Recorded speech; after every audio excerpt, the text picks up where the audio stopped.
Hello friends, good morning. केमती अछंती? आशा करी आपण मैंने बहुत ही भलरे थे।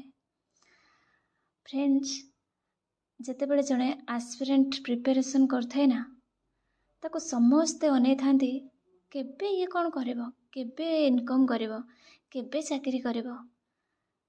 तो आपण पाखरे जिते भी नॉलेज थाओ, जिते पर्यंत से नॉलेज रे मूल्य आड हेनी, माने आपण से नॉलेज को इम्प्लीमेंट करके कोनोसी इनकम करि नाहंती, सेते पर्यंत आपणक नॉलेज रो मूल्य जीरो। समस्ते अनै थांती केबे आपण इनकम करूचंते। आ मते लागे तो जिते नॉलेज थाओ रेस्पेक्ट जमा भी न थाए, जिते पर्यंत से नॉलेज रे मूल्य आड हे न थाए। तेणु फ्रेंड्स, सब बेले यही कहबी, जो मोमेंट रे अछंती, जे परिस्थिति रे अछंती, सेते बेले ठारो रिस्टार्ट करंतु। लाइफ रे, निज लाइफ रे मूल्य आड करने को चेष्टा करंतु। नहेले गोटे घरे रोथुवा बेरोजगार पुओ को केबे देखिचंती कि नहीं मु जानिनी, तार जेमिति किछि भी इज्जत न थाए ना घरे, ठीक सेमिति गोटे आस्पिरेंट रे भी किछि भी इज्जत न थाए। तो फ्रेंड्स, मो स्मिता आपण समस्त को स्वागत करुछि आज स्टोरी ब्लॉग को। तो फ्रेंड्स, मोर आज स्टार्ट होता 5 टारे एंड मॉर्निंग रो रिचुअल्स जति मु कंप्लीट कला परे वर्तमान पढ़ुचे गीता। आपण मैंने भावुए दीदी कौन गाधे ना किंतु गीता पढ़ुंट।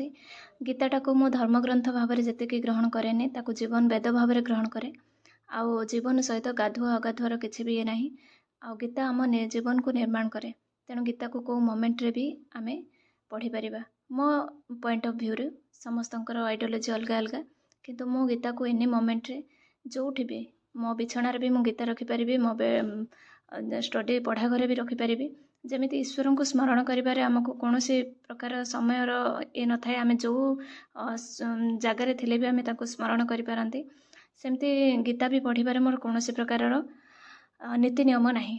तेणुकरी मु सकाळु प्रथम हाफ्रे माने प्रथम आवर रे मो पाठ पढ़े कि न पढ़े, किंतु गीतार प्रथम किछि श्लोक हैला किंबा गोटे श्लोक हो कि किछि पेजेस हो मुझे कंप्लीट करे। तो 8टा हो गलानी समय। गीता पढ़ी सारा पर जस्ट अध घंटा पढ़ला पर मुझे ब्रेकफास्ट बनैबा को। तो ब्रेकफास्ट रे मुझे बनाऊे चकुली आउ डाली।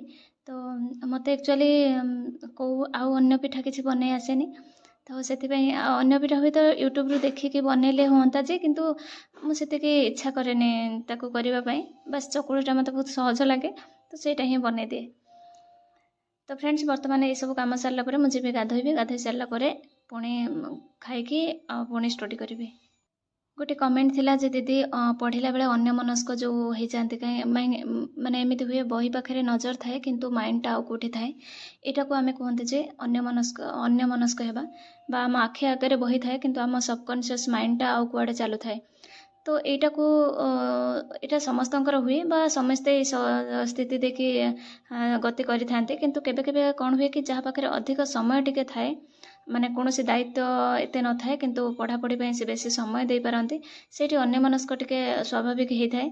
किंतु सेटा को क्लियर करिया पई केवल गोटे जिंस, आपण छोट छोट शेड्यूल बनातु जे पूरा लॉन्ग आवर स्टडी न करिके आपण गोटे जिते पढ़िया को आसुचंती से पढ़िबार जो मानसिकता को आगे प्रथमे तैयारी करंतु जे मु वर्तमान पढ़िबा को जाउची। मन करा जो मु वर्तमान स्टडी टेबल को आसिली माने मु केवल पढ़िबी नहीं कि सेठी मु आसिकी मोबाइल टे देखिबी, तेणु बा आउ किसी सेठी चिंता करिबी। तेणु पढ़िबा को बसिली माने मु बही धरिली माने एई माइंड रे रखिबा दरकार जे मु पढ़िबा को बसिछि, मोर काम होछि पढ़िबा।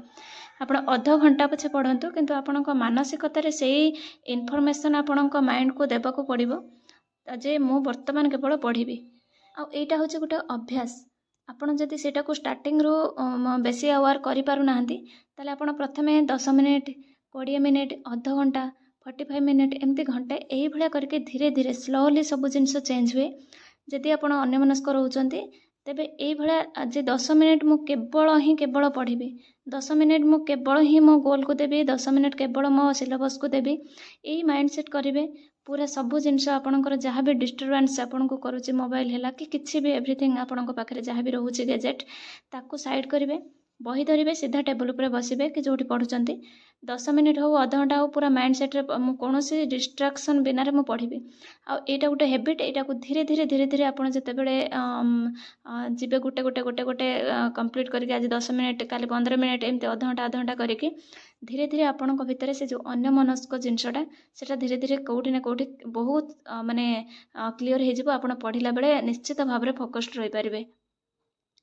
आ गोटे कमेंट थिला जे निद लागिबा कथा जे पढ़िला बेले निद भी लागे तो जितेबाला आमर डाएट है आमर रेस्ट है ये सब जिनस आमर जितेबाला टिके प्रॉब्लम रुए सेतेबाला हमको निद लगे। आउ गोटे जिनस होचे जितेबाला आम पाठ पढ़ाटा हमको बोरिंग लगे सेतेबाला भी निद लगे। आउ जितेबाला आम भितर सीरियसनेस न थाए सेतेबाला भी निद लगे। आउ जितेबाला बॉडी रेस्ट भी खोजे बा आमे थकी पड़ी थांते सेतेबाला भी निद एमती विभिन्न कारणरू हमको निद लगे। किंतु प्रथम रीजन देखिबा दरकार जे आमको काहेकि निद लागुची। जड़े हाउसवाइफ जो ताकू निद लगुचे गोटे स्टूडेंट को से निद लगुनि तेणु समस्तंकर सर्कमस्टेंसेस अनुसार तांको निद लगिबार प्रक्रिया अलग अलग। तेणु आपण प्रथमे फाइंड आउट करंतु जे आपण को काहेकि निद लगुचे। जदि आपण हाउसवाइफ ताहले आपण को बॉडी रेस्ट खोजुचे से निद लगुचे। आपण प्रथम कथा कहबी जेतेबेले निद लगुचे निदटा को आपण अध घंटा हेले पछे सोई पड़ंतु टिके माइंड फ्रेश हो गला परे आपण सब बेले चिंता करंतु जे मु केमिति अल्प पछे पढ़ी बहुत गोटे दिन रे बहुत बड़ शेड्यूल कंप्लीट करिया को ट्राई करंतुनी। जदि काम प्रेशर रे रहउचंदी सब बेले चेष्टा करंतु मु आज बहुत कम समय पढ़ी किंतु बढ़िया से पढ़ी। तेणु वर्तमान जेते निद लागुचे आपण सोई पड़ंतु तापर ठीक से जति समय गोटे से टाइम देथिबे सेति समय पर सीधा उठिबे ठीक अच्छे मु गोटे घंटा वर्तमान पढ़ी दिए।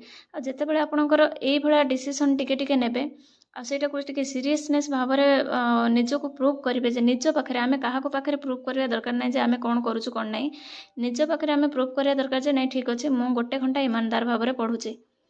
तो तेणुक जितेबाला रेस्ट खोजुंट रेस्ट दिंतु जे निद लगुच निद शोई पड़तु किंतु जितेबाला भी पढ़ुंट से पूरा निज प्रति चिटिंग न करिकी पूरा डिसिप्लिन सहित ईमानदार भाव में पढ़ंतु। यही हैबिटा को जितेबाला आपण डेभलप करेंगे से पढ़ारे भी बोरिंग लगभनी आ जिते निद कथा कहते से समयटा निद आसबनी कहीं ना आपण माइंड को से इनफॉरमेशन देथिबे माइंडटा सेमती प्रोग्रामिंग हो जाइथिबो जे मते वर्तमान गोटे घंटा पढ़ीदेला तापर मु जाइके जहाँ भी किसी करी जितेबाला आम लाइफ रे भैल्यू आड करने आम जमी अध घंटा घंटे ये निजको देबा ना धीरे धीरे धीरे धीरे से समयटा आम उपर केतेबेले टिके अधिका हो जाइथिबो आम निजे भी जानि परिबानी। वर्ष तमाम कथा न भाविकी आज दिनटा कथा भावतु आज दिन में चैलेंज नियंतु आज दिन में डिसाइड करंतु कौन करेंगे आ डिसीजन नियंतु आग को बढ़ंतु। आज मु 2 घंटा पढ़ी माने पृथ्वी प्रलय हो गले पढ़ी एमती गोटे चैलेंज प्रतिदिन नियंतु। तो मो स्टडी टेबुल सब बही काढ़ी देछि कहीं सब जाम हो जाउतला तो वर्तमान मु गोटे टॉपिक काढुछि गोटे टॉपिक पूरा जिद्दर सहित गोटे टॉपिक कंप्लीट करी तापर जाइके जो कथा तो सेमती ही माइंड सेट करछि जेतिके न्यू टॉपिक पढ़ी वीकली ताको पुणी से भलसे रिवाइज करी। तो फ्रेंड्स ये आज ब्लॉग आसबे आ गोटे न्यू ब्लॉग नहीं कि से पर्यंत रोचे। थैंक्स फॉर वाचिंग वीडियो भल लगी लाइक करेंगे। Love you all.